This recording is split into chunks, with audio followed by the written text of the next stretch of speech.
이제 그 30분 내에 이제 끝내겠습니다. 12시 30분 1시 전에 끝내겠습니다. 춥네요 좀. 자, 아침한개님, 이건 VOA 드론 전이 되고 있다 보시고요. 그 다음에 추부길 푸틴의 핵무기 허세, 그는 지금 두렵다. 뭐 허세죠. 우크라이나 전쟁이 다시 뜨거워지고 있습니다. 이렇게 처절해진다. 휴전 협상이 진행 중이기 때문에 우리가 모르는 물 밑에서 흑막 밑에서는 지금 저는 휴전 협상이 진행 중이라고 저는 보고 있어요. 그래서 한국 전쟁 때처럼 아주 더 처절해진다 이렇게 강조한 바 있습니다. 한국 전쟁과 차이는 있어요. 두 가지. 하나는 우크라이나가 러시아 본토에 대해서 드론 공격을 날리고 있다. 그러니까 직접 군이 들어가지는 않고 드론 공격은 허용하는 걸로 그렇게 하는 것이 전략적으로 맞다 이렇게 판단해서 그런 차이가 하나 있다. 한국전쟁과 비교해서 그런 면을 말씀드리고 싶고, 하나 더 있었는데 까먹어서 얘기를 못하겠고요. 아침한개님께서, 이거는 아침한개님이 이제 군수지원 삼국지 때부터 이제 중국 역사나 한국 역사, 전 세계 전쟁사에서 제일 중요한 게 보급이죠. 군수 지원 이런 것들을 강조한 거. 뭐 하여튼 간에 아침한개님은 한국 최고의 한반도 안보 전문가다 이렇게 말씀드리시고, 그 다음에 깨봉순, 또 이게 텀피베죠. 이런 게 있네요. 몰랐어요. 자, 스파스 샷건 관심 있는 분들은 깨봉순. 그 다음에 이제 이란이 또 히잡 시위, 깨봉순 같은 분이 이란에 있으면 사형당하죠. 히잡 안 쓰고 시위에 따라서 또 공개 처형됐습니다. 20대 청년들이. 이란 막가자는 거죠. 그리고 영김 인드라 공화당 위원이죠. 북한 인권권 통과에 계속 노력할 것. RFA 자유아시아 방송, 그리고 이제 외교위원회에서도 이제 랭킹 안에 들어있대요. 재선했기 때문에. 그래서 환영할 만한 일이다. 아주 좋은 일입니다. 영김 이분이 더 활약 열심히 하셔서 상원의원까지도 도전해 보시고 주지사 같은 것도 도전해 보시는 게 저는 좋겠다 생각하고 있습니다. 자유우파십니다. 자유우파. 저는 공화당 자유우파 쪽으로 가야 된다 이렇게 늘 강조하고 있죠. 저런 어떤 트럼프 쪽의 어떤 우익파쇼 노선으로 가면 굉장히 어렵다. 이번에 이제 북한 인권법도 공화당과 민주당 양당 만장일치로 통과됐습니다. 5년 연장, 계속 2002년 부시 때부터 5년씩 연장돼서 이번에도 연장이 됐습니다. 그럼 북한 인권법이 연장되면 무게소리 방송도 아마 북한 인권법과 관련돼서 이런 어떤 그 예산을 지원받는 걸로 저는 알고 있는데, 이런 여러 가지로 좋다 이거죠. 여러분 참고하시고요. 지금 어느 때보다 성렬형과 이든영 사이는 돈독하고, 한미 동맹은 한미 혈맹, 군사부뿐만 아니라 경제, 사회, 문화 전반에 의해서 한미 동맹이 그 어느 때보다도 이보다도 인드라 기억 속 대한민국 건국 이래로 이보다도 한미 동맹이 아주 굳건했던 적은 없었다. 기억이 전 그렇게 됩니다. 그렇게 말씀드리고 싶고, 성렬형은 국회의원이 임명한 세계화 미션 대통령이다. 성렬형은 노벨 평화상을 향해 달려라 이런 말씀을 드리고 싶습니다. 분명히 인드라 미션을 내렸습니다. 핵무장과 관련돼서는 입도 뻥끗하지 마시고 무조건 대한민국 국민의 99%가 찬성하더라도 99명의 양들이 반대하더라도 단 한 명의 반대자가 성렬형이 되셔야 돼요. 그러면 노벨 평화상 갑니다 말씀드리시고, 그 다음에 이렇게 암호화폐 이렇게 하는 것들은 이제 암호화폐로 또 미사일 비용 저게 돈 많이 나가는 거잖아요. 그게 이제 암호화폐 쪽으로 많이 흘러간 걸로 볼 수 있죠. 그런 면에서 이런 것들을 국회의원이 몰랐겠습니까? 알면서도 북핵은 누구 거다? 국민 거다. 그래서 그런 자금 지원이 저런 식으로 암묵적으로 진행된 것으로 저는 보고 있고, 근데 이제는 사이버 이런 어떤 범죄에 대해서 압박을 가한다. 이런 거는 미사일뿐만 아니라 그 39실 이런 반쪽 정원이 사치품을 뭐 벤치 같은 거 막 수입하는 거에 대해서 상당한 태클이 걸려질 것이라고 봅니다. 더 많은 규제도 필요하지만 있는 규제를 늘 강조하는 건 뭐죠?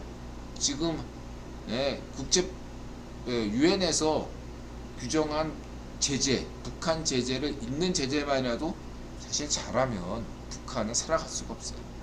근데 다 구멍이 송송 뚫리는 걸 묵인하고 있는 거죠. 국유본이 자신들이 2025년까지 분단 체제를 지속시켜야 되거든요. 그래서 지금 구멍이 송송송 뚫린 거를 그 사이로 한 거지. 북한이 저런 자력갱생 체제가 아니에요, 여러분. 외부의 지원이 없으면 북한은 살아갈 수가 없습니다, 여러분. 반쪽 일성이나 반쪽 정일이 다 마찬가지였어요. 국군 지원 없이는 단 하루도 북한 정권을 존속할 수가 없습니다. 그 점만 명심하시고요. 그 다음에 이제 이태원 참사 해킹에 악용한 북한 해킹 조직. 그러니까 한마디로 얘기해서 이렇게 경고하는 거죠. 이태원 참사 사건도 이태원 참사는 우발적일지라도 세월호도 우발적이어도 세월호 이후에 어떤 언론 플레이는 국유원이 만든 거잖아. 마찬가지로 이태원 참사 이후에 언론도 흐름도 국유원이 주도하고 있어요. 이것은 뭐냐면은 어떤 의미냐면 이태원 참사에 대해서 정부파나 이런 애들이 과거에 세월호 때처럼 접근하면 너네들 큰일 난다, 혼난다. 반쪽 아베가 세월호 이용해 먹었잖아요. 반쪽 아베가 운전비나 쥐명이 반쪽 아베 반쪽 노면 이런 애들 해야지 대한민국이 망하는 걸 알기 때문에 반쪽 아베가 적극 추천해가지고 대한민국 대통령 만든 거 아닙니까? 근데 지금은 성렬형은 아니잖아. 일본의 우이파쇼들은 이 이태원 참사 문제를 적극적으로 활용하고 싶어하고 반쪽 정은, 반쪽 아베는 되졌지만 그 잔당파 한국의 반쪽 노면 문전비, 쥐명이들 이런 걸 적극적으로 활용하고 싶겠죠. 그 뜻대로 안 된다는 거야. 왜? 근본적인 차이가 있어. 10년 전에는 국유원의 전략이 친중이었기 때문에 이게 가능했던 거지만 지금은 국유원의 전략이 반중이다. 이걸 좀 명확히 이해해야 된다. 냉전적 관점이 아니라 신제국주의 관점에서 이해하셔야 된다. 지금 시대는 신냉전이 아니라 신냉전 시대가 아니라 신제국주의 시대의 관점이라는 것을 우리나라 늘 강조했죠. 이런 관점에서 지금은 반중 시대다. 전술이 반중이다. 우리 관점에서는 친미가 전략이고 반중은 전술이다. 반중 친미는 좌우의 패션 노선이고 친미의 반중, 이 관점을 유지하시면 된다. 그래서 이태원 참사로 종북파이들이 아무리 생지랄 떨어봐야 남는 건 없고 오히려 본인들만 결국은 쓴맛을 보게 될 것이라 이런 감이 단언하고요. 걱정하지 마세요. 이것도 제2의 세월호, 제2의 광우병, 그때는 신중시대였기 때문에 가능했던 겁니다. 대표적으로 그러잖아. 한동훈 법무장관이 10만 명대는 그 제중동포 그런 것들에 대한 투표권 문제를 상호주의 원칙으로 하겠다.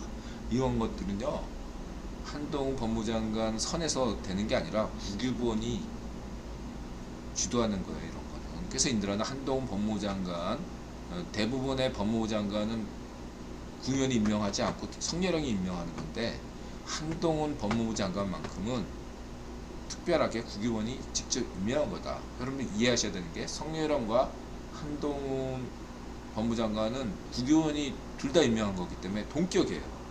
성렬형 밑에가 한동훈 법무장관이 있는 게 아닙니다. 국유본이 이렇게 운전비가 싸지는 똥을 어느 정도 청소하려니까 아주 훌륭한 인재가 필요했던 거고, 아주 검토해 보니까 깨끗한 한동훈 법무장관이 낙점이 된 거예요. 여러분 생각해 보세요. 한동훈 법무장관이 아닌 다른 사람이 지금 법무장관이라고 보면 못 버텨요. 약점이 없어 한동훈. 그러니까 막 구라쳐가지고 어떻게든 하는데 예, 한동훈 뒤에는 국유분이 있어요. 동격이에요. 한국은행장, 예, 성렬영, 예, 한동훈 법무장관 이런 사람들은 동격이야. 다 같이 국유분이 임명한 거예요. 겉보기에는 성렬영이 임명한 것 같지만 아니다 이거예요. 그러면 한동훈은 차기 대통령 되느냐? 못 돼요. 70년대생이네. 예, 차기는 60년대 김이박 씨가 아닌, 김이박 노 씨가 아닌 사람이 대통령 돼요. 내가 강조했죠. 예, 철의 법칙인데 한 번도 예외가 없었습니다. 예, 다음 차기 대통령은 60년대생이고 김이박 노 씨가 되면 안 돼요. 될 수가 없어요. 예, 그러니까 지명이 대통령 못 되죠. 낙연이도 대통령 못 되고 홍준표 대구시장도 대통령 될 수가 없습니다. 지금 유력한 후보들은 세운영은 인드라 강조듯이 레전드 찍으시고 서울시장, 그러면 남는 사람들은 원희룡, 제주 원희룡, 부산 철수 이 정도 남습니다. 그 인드라 강조했던 드라마 갑자기 생각 안 나네. 그 넷플릭스에서 떴던 드라마 있잖아요. 주인공은 부산 철수였죠. 제주 휘룡이 아니라 참고하시고. 무바연의 미장이 미끄러지나 봐요? 알 수 없죠. 어떤 간에 그것은 지켜보면 되고요. 무바연님이 시즌 투자가로서 인간지표는 여기서 끝내고요. 어쨌든 단타 먹을 분들은 조금만 먹고 나오세요. 한 푼 먹다가 큰 돈 날려요. 저는 부럽지 않습니다, 여러분. 오늘 막 3% 수익 얻으신 분들 다 본인들이 잘하신 거예요. 박수 보내고 싶고. 저는 이제 마다세가 되어서 부럽지가 않습니다. 자, 그리고 배우 양동근 이 친구가 좋아요. 이 친구가 말하자면은 그 광주 출신의 심연섭이라고 있어요. 아버님이 그 아웅산 테러 때 돌아가신 분인데 광주 출신 개그맨이었기 때문에 굉장히 욕을 먹었어요. 심연섭이 방송 출연도 잘 못되고. 근데 양동근 이 친구도 아마 인드라 기억하기에 전남 출신인 걸로 알고 있는데 이 친구가 랩도 하고 연기도 하고, 근데 갑자기 본인이, 원래 연예인들은 군대 가는 걸 꺼려 하잖아요.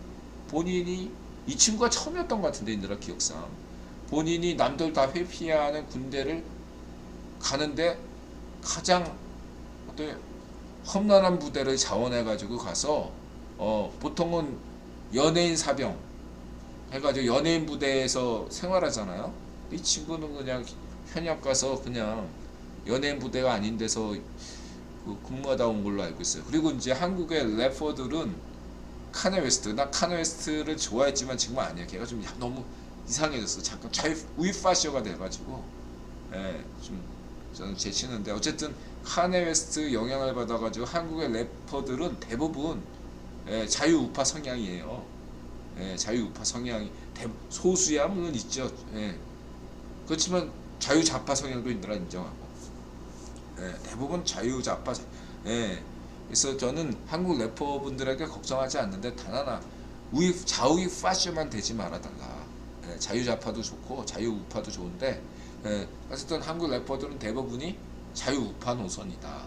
일부는 자유좌파 노선이고, 근데 극소수가 좌우익 파쇼 래퍼가 물론 있죠. 그런 애들은 얘들아 경고를 때리겠습니다. 미래를 봐라. 아이, 무하연님,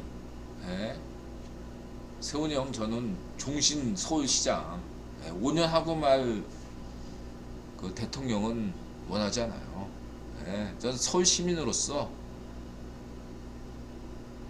세훈이 형이 죽을 때까지 서울 시민들 위한 머슴이 되길 바랍니다. 5년 하고 말 대통령 꿈도 꾸지 마세요, 우리 세훈이 형. 무바연님 저런 유혹에 넘어가시면 안 돼. 우리 세훈이 형 뺏지 말아주세요.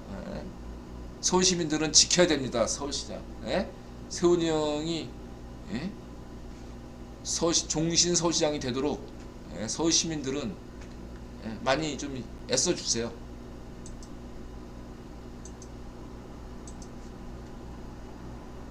미안합니다 우리.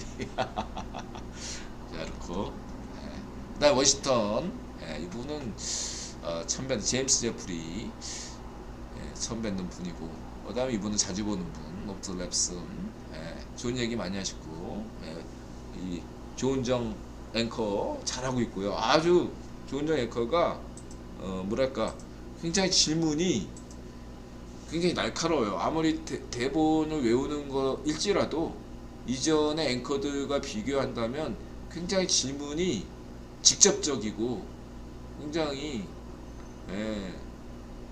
재밌어요. 하여튼간 조은정 앵커의 어떤 질문들은 굉장히 흥미롭습니다. 아무튼 하여튼간에 조은정 아나운서죠. 재밌고 그 다음에 뭐 다른 건 없고 쭉 보시면 되고요. 여기 보시고 다 뭐 이렇게 누나 했던 얘기하고 유사하고 마지막으로 한국이 핵무기 보유의 길을 갈 때 어떤 대가를 치를지 잘 설명했는지 모르겠습니다. 그러니까 여론조사가 단순히 한국이 핵무기 가지면 좋나요 나쁘나요? 그러면 다른 사람들이 좋다 이렇게 얘기하지 그럼 나쁘다 이렇게 얘기하겠습니까? 그런데 이제 질문을 이렇게 만약에 한다고 칩시다. 한국이 만약 한국이 핵무장을 하게 되면 주한미군이 철수하고 한미동맹이 무효화됩니다. 그래도 핵무장을 찬성하시겠습니까? 이런 질문을 단다면 답변이 어떻게 될까요? 한국이 핵무장하면 한미동맹 깨지고 주한미군 철수합니다. 이런 질문을 만약에 한국 핵무기 찬성하십니까? 이렇게 질문할 때 그렇게 여론조사로 질문하면 답변이 어떻게 나올까요? 그 얘기만 드리고 싶고 하여간 이들아 강조했죠. 핵무장 강조하는 거 좌익 파쇼들이 가장 좋아한다. 좌익 파쇼에게 매수당한 우익 파쇼들 말조심하세요.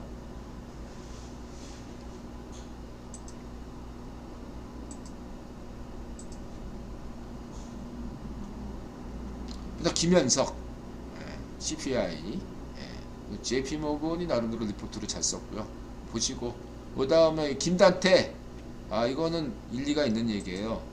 그 세계 매출 그러니까 시가총액 상위 10위권 그 10년마다 이렇게 쫙 보면은 90년대 초반에는 상위 10 안에 일본 기업이 쫙 있었는데 지금은 저 도요타 빼고는 다 없어졌죠. 그리고 지금은 또 중국 기업들이 탑 10 안에 굉장히 많은데 2030년대 중국 기업 중에 살아남을 기업이 몇이나 있을까요?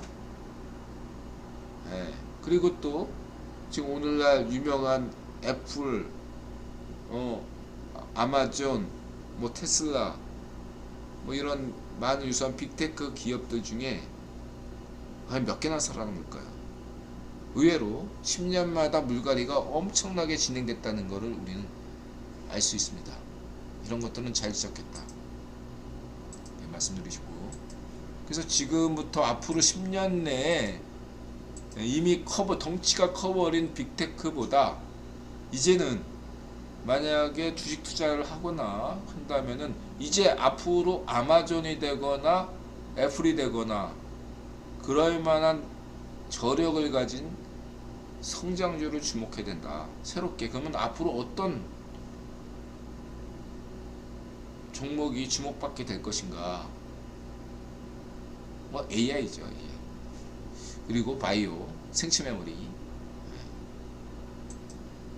그다음에 로봇 산업 뭐 이런 것들이 될 걸로 답은 나왔죠.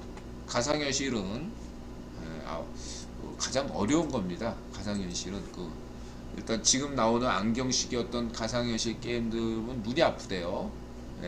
눈이 너무 아파가지고 오랫동안 볼 수가 없고 여러 가지로 난제가 많습니다. 한 20년 뒤 가면은 페이스북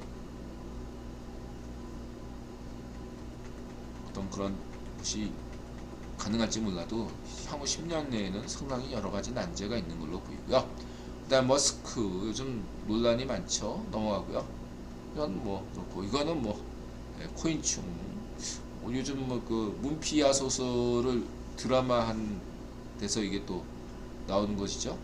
예, 참고하시고, 비트코인 마이낸스도 흔들리고 있다. 인출 금지 뭐 이런 것들 참고하시고요. 이런 게 뉴스가 나온다는 건, 예, 이러한 사태가 뉴스 나왔다는 건 적어도 일주일 이내에 뭔가 터진다, 이렇게 보셔야 돼요.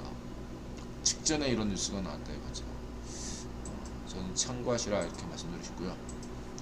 단타는 좋대, 지금 길게 볼 때는 아니다, 이렇게 보시면 되고, FTX가 망했으니까, 예, 상식적으로도, 예, 위 업체가 망했는데 1위 업체가 중국계야. 쟤를 가만둬서는 또 안 되겠죠. 예, 같이 무덤으로 끌고 가야겠죠. 그리고 어차피 제가 볼 때, 예, 비트코인이나 전체 암호화폐 시장이 올해 들어서 70%, 75% 이상 손실을 봤다면 그만큼 자산이 취약해진 거죠. 재무구 상태가 굉장히 안 좋을 걸로 보습니다. 1년 전에는 좋았겠지. 예, 이건 만약 은행으로 비교하면은 뱅크런 사태가 일어난 거예요, 다들. 예, 그건 언제 바이낸스도 뱅크런 사태가 터질지 모른다, 볼 수밖에 없어요. 예. 어쨌든 간에 지금 다들 빚으로 빚더미일 수밖에 없다 이거죠. 예.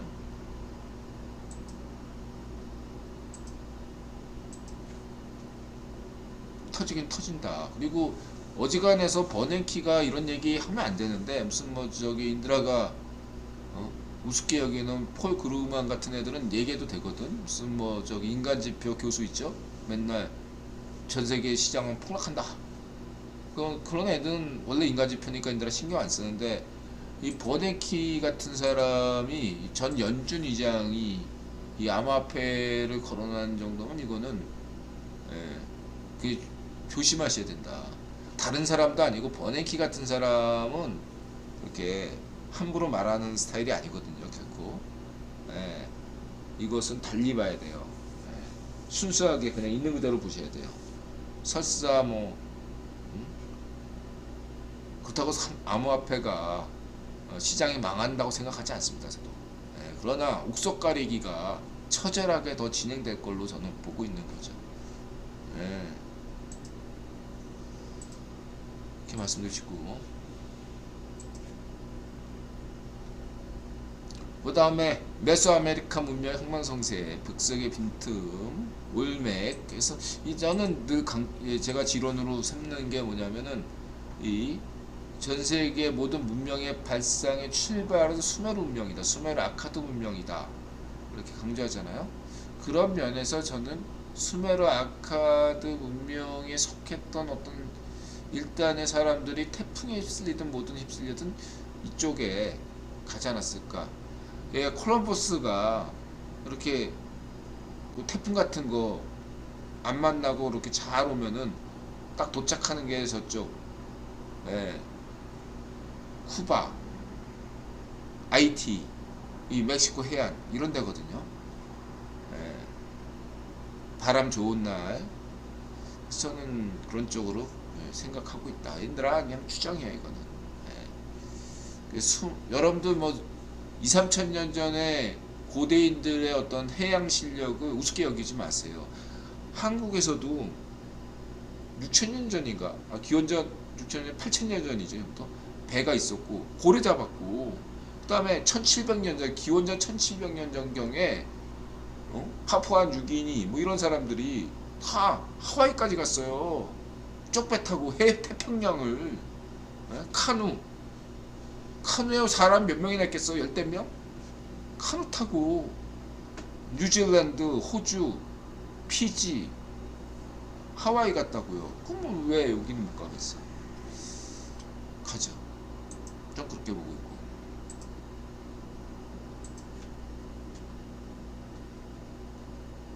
그 다음에 하레디, 뭐 리투아니아, 폴란드, 하레디, 하시딤. 이거 언젠가 얘기한 적 있죠? 예. 이 인드라가 얘기했죠. 이 예언자 사바타이 제비. 인드라가 한번 전에 방송에서 얘기한 적 있죠. 이 사바타이 제비가 유대인들 사이에서 17세기에 메시아로 취급받았던 메시아로 추앙받았던 사람이 이 사바타이 제비인데 그 결말은 예수님과 전혀 다른 길을 갔던 사람이죠. 어쨌든 저런 영향이 있었어요. 그래서 이 유대인 근데 중요한 게 여러분 이게 우크라이나잖아요. 그럼 우크라이나는 과거에 이 역사를 아셔야 돼요. 전혀 다른 종족들이 아니에요. 그냥 사투리가 다른 것뿐이에요. 방언이 다른 거예요. 원래 이 사람들은 다 유대인들이 스페인으로 갔다가 스페인에서 추방당해가지고 했는데 몽골군이 쳐들어와가지고 폴란드가 망했어요. 폴란드 왕국이 어떻게 하면 살까? 재정 전문가를 모셔오자. 그래서 궁정상인으로 스페인 유대인들을 대거 받아들여요. 그래서 폴란드가 엄청나게 폴란드 왕국이 강대해집니다. 그때 폴란드 유대인들이 엄청나게 잘 살았어요. 주로 했던 일이 스페인에서 하듯 세금 관리, 세금 징수인 이러면서 굉장히 부를 축적했죠. 근데 이 폴란드가 강할 때는 우크라이나 땅도 폴란드 땅이었고 리투아니아 땅도 폴란드 땅이었어요. 그때 있는 건데 이때 보통 가짜 유대인이라고 음모론에서 얘기하는 사람들이 카자르 민족 있잖아요. 이런 사람들이 이쪽 사람이라고 착각한데 아니에요. 달라요, 여러분. 카자르 유대인은 아직까지 폴란드에 도착하지도 않았었어요. 우크라이나는 소수로 살았을 수도 있는데 요즘 최신 이론으로 따지면은 이 우크라이나의 유대인들도 상당수가 스페인 그 기원을 따지면 스페인에서 폴란드 이렇게 우크라이나로 온 사람들이지 이 카자르 쪽 그 투르크계 유대인이 아니란 얘기죠. 그런 게 최신 이론이에요. 내가 강조했듯이 이들 그 카자르 유대인들은 언제 유럽으로 재편됐냐면 20세기 들어왔어요. 19세기 말에 들어와가지고 폴란드가 찢어졌잖아요. 폴란드가 망하는 바람에 폴란드의 유대인들이 대거 러시아에 편입됐어요. 그때 러시아가 그전에는 유대인이 하나도 없었는데 거의 없었는데 저 카자르 유대인 빼고 그 당시 러시아가 팽창하면서 카자르 유대인들도 받아들이고 폴란드 유대인들도 받아들이면서 19세기 후반에 엄청난 유대인들이 러시아에 있었던 겁니다. 그때부터 이제 그래서 기원이 있어요. 그런 점들을 말씀드리고 어쨌든 유대인에 대해서는 더 궁금하신 분들은 시간이 없으니까 3분 남았으니까 생략하고요. 궁금한 거 있으면 유대인들에 대해서 질문 주시고요. 이거 쭉 보시고 키핀 따고 이런 거 좋고요. 휘철리즘 아주 좋아요. 그다음 AI, 멜로디십 이런 거 참 좋습니다. 멜로디십, AI 그런 미래의 질문들 좋고요. 이거는 이제 테느님께서 언옵테움 가상의 물질이죠. 그래서 뭐 재밌고요. 뭐 이런 것들은 뭐 가상 소설 이런 것들에 대해서는 인드라가 추천한 무피아 소설 하나 추천하면 함장에서 제도까지 이면 세계를 활용해서 먼 우주까지 인간이 이제 워프하고죠. 워프 도약을 이면 세계로 해서 이 친구가 우주 함대 전투신 묘사가 굉장히 잘 된 친구더라고요. 이 친구 작품을 원작으로 해서 한국이 스타워즈 같은 거 스페이스 오페라도 만들면 괜찮을 것 같아요. 이 친구가 이쪽 부분에서 아주 저는 이러한 친구가 높이 사요. 한국에서 이런 SF 인드라 강조잖아. 초등학교 시절부터 이런 SF 소설 팬이었다고. 그래서 이 친구가 굉장히 SF 소설을 너무 잘 쓰는 것 같아요. 한국에 이런 소설가가 많이 나왔으면 좋겠습니다. 작가가 박수를 보내고요.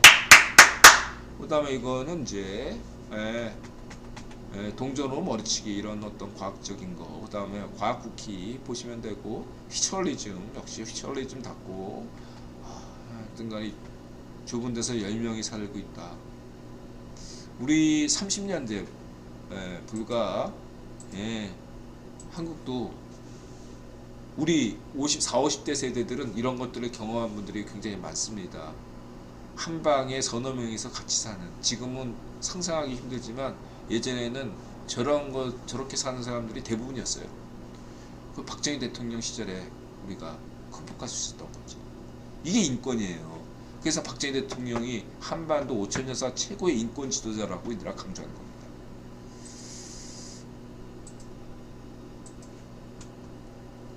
C를 넣어주세요. 저거 왜 넣었지? 하여튼 간에 잘 파쇼더라, 몇 달더라. 저걸 보고 좀 정신 좀 차려라, 이런 얘기를 하려고 했던 것 같은데 넘어가고, 여기까지입니다 여러분. 딱 한시네요 여러분. 고맙습니다 여러분. 마음을 열고 자세를 낮추고 세상에 감사한다. 오늘 아이고 새벽에 집에 가야 되겠네. 이거 설거지 하려면 이거 한 2시간, 청소하는데 1시간, 3시간 걸리겠네요. 고맙습니다 여러분. 마음을 열고 자세를 낮추고 세상에 감사한다. 늘 긍정적인 사세, 히철리즘처럼 자기 상대적 박탈감이라는 표현을 싫어한다잖아요. 좋은 습관이에요. 자기 자신을, 지금의 자신과 앞으로 내가 무엇이 될 것인가를 늘 꾸미면서 매일매일 발전하시면서 사시는 아름다운 삶 되시기 바랍니다. 고맙습니다. 마음을 열고 자세를 낮추고 세상에 감사한다. 맞았어요.